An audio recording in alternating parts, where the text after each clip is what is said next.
Two chainsaws sit on a workbench. One costs nearly twice as much as the other. They look almost identical. They cut similar wood. They start with the same pull of a cord. But the companies behind them could not be more different. One is German. One is Japanese. One refuses to sell in big box stores. The other dominates them. Stories like this one are what Iron Legacy is built for. If that sounds like your kind of channel, subscribing now costs you nothing. To understand why these two brands took such different paths, you have to go back almost 100 years. The year was 1926. The place was Stuttgart, Germany. A young engineer named Andreas Stihl opened a small workshop and began designing equipment for the timber industry. He was 30 years old. He had trained as a mechanical engineer, and he had noticed something that no one in his field was solving. Trees were still being cut by hand. Two men with a crosscut saw could spend an entire day felling a single large tree.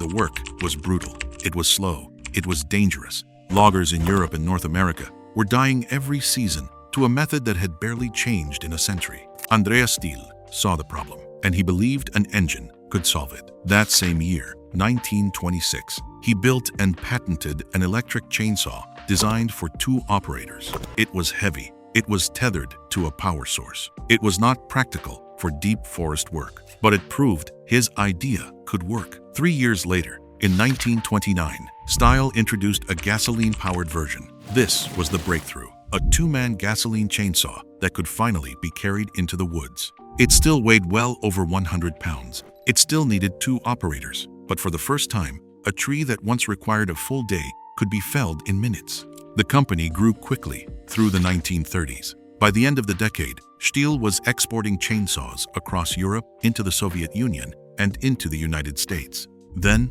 the war came. The years that followed are part of the company's history that should not be ignored. Andreas Stihl joined the Nazi Party in the early 1930s. During the Second World War, his factory, like many German industrial operations of that era, used forced labor. After the war, he was detained by American forces for a period before being released. The factory itself was heavily damaged by Allied bombing. The company nearly disappeared. Most German manufacturers from that period collapsed and never returned. Stihl did something different. By 1948, Andreas Stihl was back at work, rebuilding from scratch. The factory in Weiblingen, near Stuttgart, was reconstructed piece by piece. And the engineer, who had spent decades watching loggers struggle with massive two-man saws, began designing something nobody had yet built well: a truly practical one-man chainsaw. The first attempts in the early 1950s were promising but flawed. They were lighter, but they were still awkward, still heavy in long sessions, and still difficult to use in tight positions. Then, in 1959, Stihl released a machine that changed the entire industry: the Contra. It was a one-man chainsaw built around a high-revving two-stroke engine and a carburetor that allowed the saw to operate in any position, including sideways and upside down. That one feature was critical. Earlier chainsaws struggled when tilted because their fuel systems were gravity-dependent. The Contra removed that limitation. Loggers in Canada and the Pacific Northwest noticed immediately. The Contra became one of the best-selling chainsaws in the world within a few years. By the mid-1960s, Stihl was the largest chainsaw manufacturer in the global market. But the most important decision Stihl ever made was not about engineering. It was about distribution. While American competitors pushed their saws into hardware chains and discount retailers, Stihl refused. Every Stihl chainsaw, then and now, can only be bought through an authorized Stihl dealer. No big box stores, no mass retailers. The reason was simple. The product was complex. It needed assembly, adjustment, and service. If a customer bought a saw from someone who did not understand it, the customer would blame the brand for the failure. This single decision shaped everything that followed. Now, while Stihl was rebuilding from war damage in Germany, a completely different story was beginning on the other side of the world. The year was 1947. The place was Japan. A new company called Kyoritsu Corporation was founded. They did not start with chainsaws. They started with backpack sprayers for agricultural use. Japan, recovering from its own war devastation, needed cheap, durable equipment for small farmers. Kyoritsu built it. By the 1960s, Kyoritsu had expanded into two-stroke engines for a wider range of outdoor equipment: sprayers, dusters, blowers, and eventually chainsaws. In 1972, Kyoritsu made the decision that would define the brand in North America. They opened an American subsidiary in Lake Zurich, Illinois. They needed a name that would translate easily in the United States market. They chose Echo. Echo entered an American market already dominated by Stihl, Husqvarna, Homelite, McCulloch, and Poulan. To survive, Echo could not compete on dealer prestige. Stihl had a 30-year head start in that space. So, Echo took the opposite approach. Echo went to the mass market. In the 1980s and 90s, Echo built strong relationships with American retailers, eventually becoming the chainsaw brand most associated with one specific partner, Home Depot. Echo became the major two-stroke outdoor power brand sold across Home Depot stores in the United States, a position it still holds today. If you are finding this story worth your time, a like helps Iron Legacy reach the people who would want to hear it. The Home Depot relationship gave Echo something Stihl deliberately refused to chase: volume,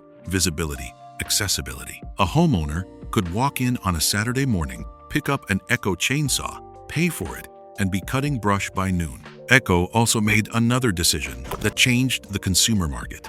They began offering a 5-year consumer warranty on most of their gas-powered outdoor equipment, 2 years for commercial use. At the time, the industry standard was much shorter. Echo was promising 5 years to homeowners. That warranty, combined with the Home Depot distribution, made Echo the default brand for a particular kind of customer: the serious homeowner, the small property owner, the weekend brush clearer. Meanwhile, Stihl held its position at the professional level: loggers, arborists, tree services, fire departments. The customers who used a chainsaw every day, in every kind of weather, with no tolerance for downtime. They went to a Stihl dealer because the dealer knew the saw, knew the customer, and could fix almost anything in the shop within a day. This is where the real difference between the two companies became visible. It was not just the engineering. The engineering on both sides became extremely good. It was the philosophy of who they were serving. Stihl served the professional first and let serious consumers buy in if they wanted to. Echo served the consumer first and built a professional line on top of it. Both companies grew steadily. By the 2000s, Stihl was generating billions in annual revenue, still privately held by the Stihl family, still headquartered in Weiblingen, still selling only through dealers. The company had expanded into hedge trimmers, leaf blowers, brush cutters, and battery-powered tools. It operated production facilities in Germany, the United States, Brazil, China, and Switzerland.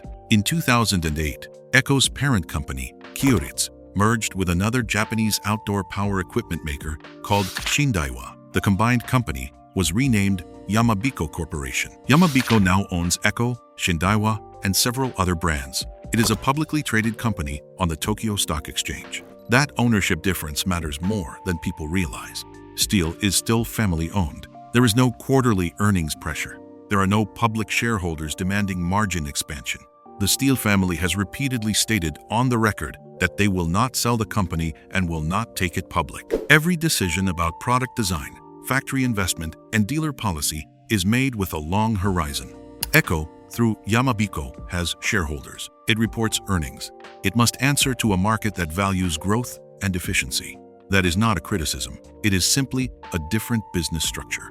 And different business structures lead to different product decisions. You can see it in the saws themselves. Stihl chainsaws often use proprietary parts, German-engineered carburetors, and a price tag that reflects the dealer service network built into every sale. Echo chainsaws are often lighter on the wallet, more accessible to a home mechanic, and built around a price point that can sit on a Home Depot shelf next to consumer brands. Neither approach is wrong.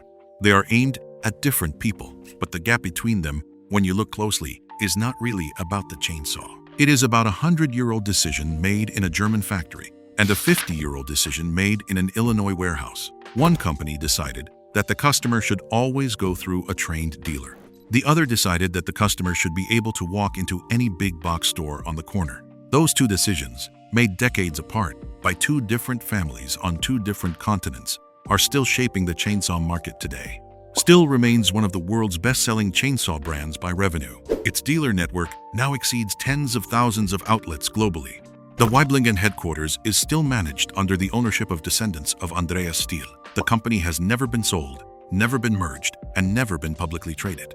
Echo, through Yamabiko, holds a strong position in the consumer and prosumer market in North America and other regions.